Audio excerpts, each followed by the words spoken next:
யாரும் பேசாதீங்க. ஆமா இந்த பாரு என்ன பாருங்க.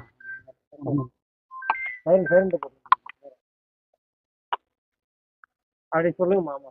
இது உங்க பொண்ணு வந்து உங்க மேல ஒரு புகார் வாய்ஸ் கொடுத்துருந்தாலம்மா, என்ன உண்மையாவே பணத்தை ஆசைப்பிடிச்சவங்க காலில் சுடு தண்ணி பண்ண சொல்லியிருக்காங்க. என்ன நடந்தது? அது எல்லாமே பொய்ங்க சார். அது அவங்க கொடுத்தது. அவங்க கோச்சோட தூண்டுதல் பேர்ல தான் அவங்க கொடுத்துருக்காங்க.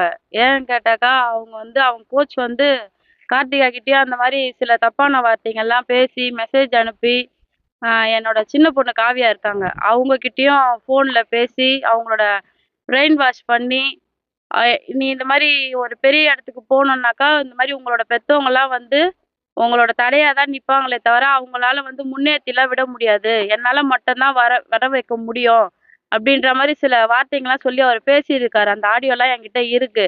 அது இல்லாத கார்த்திகா கிட்ட வந்து இந்த மாதிரி நிறைய சில மெசேஜ் சாட்டெல்லாம் வந்து அவங்க செல்லில் சேட் பண்ணியிருந்தாங்க. அதெல்லாமே நான் பார்த்துட்டு நான் கூப்பிட்டு கேட்டு கண்டிச்சேன். நான் அவங்கள கண்டிச்சதுக்கு அவங்க வந்து, அம்மா நான் தெரியாத நான் பண்ணிட்டேம்மா, அவர் வந்து என்கிட்ட வந்து ஒரு நான் அந்த வார்த்தைங்களை சொல்லி சொல்லி என்னை திருப்பி திருப்பி என்னை கேட்டதுனால என்னால் எனக்கு என்ன சொல்றதுன்னு தெரியல, எனக்கு பயம்தான் வந்தது அப்படின்னு சொல்லிட்டு முதல்ல என்கிட்ட சொன்னாங்க. நான் சொன்னேன், சரிம்மா நீ உனக்கு பயம், ஏன்னா உன்னோட வயசுக்கு அந்த மாதிரி யார் எது ஒரு வார்த்தை பேசினாலும் யார் எது சொன்னாலும் நம்பாத நீ, எது ஒன்றுனாலும் என்கிட்ட வந்து நீ சொல்லு, உனக்கு வந்து முழு சப்போர்ட் நான் இருக்கேன்ட்டு நான் சொல்லியிருக்கேன் எப்பொழுதுமே. அப்படி இருந்த ஒரு பொண்ணை வந்து எப்படி எந்த அளவுக்கு அவன் பிரெயின் வாஷ் பண்ணி ஒரு மூளை செலவை செஞ்சு அந்த பொண்ணுக்கிட்ட வந்து, நீ இந்த மாதிரி மேற்கொண்டு இந்த அளவுக்கு நீ அளவில் போகணும்னாக்கா இது போல் சில விஷயங்கள்லாம் நான் சொல்கிறத வந்து நீ செய்யணும், அப்படி செஞ்சு நான் மட்டும்தான் நீ வந்து முன்னேற முடியும்னு சொல்லி நிறைய வார்த்தை சொல்லியிருக்காரு அவகிட்ட. இது நிறைய டைம் வந்து என்கிட்ட வந்து ப்ராக்டிஸ் முடிஞ்ச உடனே இந்த மாதிரிலாம் இவர் பேசுகிறாருமா அப்படின்னு சொல்லிட்டு நிறைய தடவை சொல்லியிருக்காங்க. நான் வந்து சரி இது எல்லாமே நானும் அதெல்லாம் ஃபேஸ் பண்ணது தான், எதுவும் ஃபேஸ் பண்ணது கிடையாது. அதனால் நான் வந்து அவங்களுக்கு ஒரு பலமாக தான் சொல்லி கொடுத்து அனுப்பிச்சிருக்கேனே தவிர அவங்களுக்கு ஒரு டிமோட்டிவேட் ஆகிற அளவுக்குலாம் நான் சொல்லலை. அப்படியெல்லாம் இருந்த சூழ்நிலையில தாண்டி அந்த ஒரு 17 வயசு பொண்ணை வந்து ஒரு காதல் ஒரு ஒரு பாலியல் உணர்ச்சி தூண்டுற அளவுக்கு வந்து அவன் பேசியிருக்கான். அதுக்கான மெசேஜ் எல்லாமே என்கிட்ட இருக்கு. அது எல்லாமே நான் காமிச்சு வந்து ஸ்டேஷன்ல கம்ப்ளைண்ட் கொடுத்துட்டு அதுக்கான நடவடிக்கை எனக்கு கிடைக்காததுனால திருப்பி நான் கமிஷனர் ஆஃபீஸில் போய் நான் கொடுத்துருக்கேன். நான் இப்போ வந்து பார்த்தா மறுபடியும் ஒரு புதுசாக ஒரு பாப்பாவுக்கு அந்த மாதிரி நடந்திருக்குன்னு சொன்னாங்க. இதுக்கு முன்னாடியே ஒரு 5 வருஷத்துக்கு முன்னாடி இது மாதிரி ஒரு 4 குழந்தைகிட்ட நடந்திருக்கான் அவன்.